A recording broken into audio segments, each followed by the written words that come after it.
The materials presented in the third episode of Reset show that the former Prime Minister Donald Tusk deliberately tried to delay decisions on the missile shield because he knew that in November 2008 a determined Republican administration in Washington would be replaced by Democrats who would not want to fulfill the promises of their predecessors.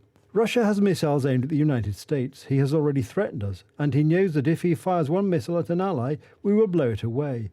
He knows that missile defense is not aimed at Russia. He is simply trying to intimidate you. Meanwhile, the content of the transcript shows that the key influence on Donald Tusk's decisions on the deployment of the missile shield in Poland was a conversation with Russian President Vladimir Putin. I'll say one more thing that I won't say publicly. When I was in Russia, I managed to thaw relations. That is what we wanted. However, it cost something. It was not an easy task. And everything was fine until we brought up the subject of missile defense. Do you know what Putin said? He suddenly became very anxious, looked me in the eye and said, "Okay, you want missile defense? Fine. But the next day I will direct my missiles with nuclear warheads at targets in Poland." Moscow was receiving a very important element of its strategy for the rebuilding of the empire. Without what they got from Tusk, the entire subsequent policy of the Russian Federation would have been impossible. This was a kind of tipping point. It was something that the Russians absolutely did not expect. It was a huge gift from Berlin.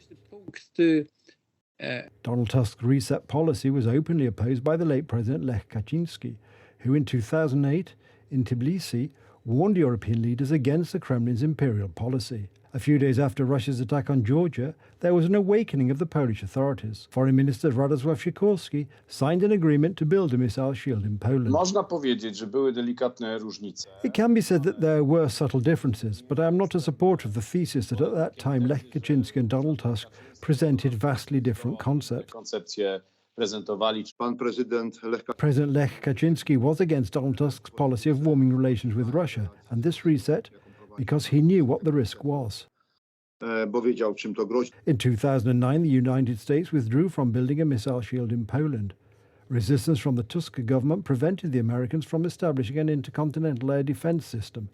Nevertheless, Washington fulfilled the terms of the agreement and placed Patriot batteries in Poland, which were plugged into the Polish missile defense system.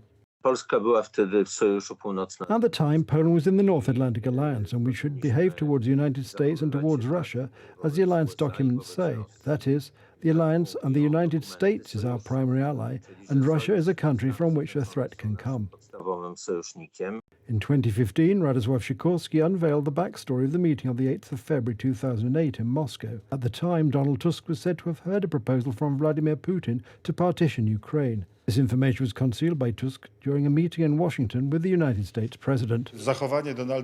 Donald Tusk's behavior toward this wicked proposal is puzzling, to say the least. First of all, he did not react, which in the language of diplomacy and the language of international politics means we shall see. I will think about this problem, but I'm not saying no. And he had a duty as Polish Prime Minister to simply get up and walk out of the meeting. Implementation of the Polish-American project began only in 2016.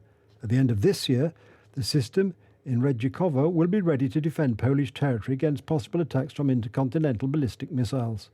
Had it not been for the astonishing resistance of the Prime Minister at the time, the shield could have been ready as early as 8 years ago.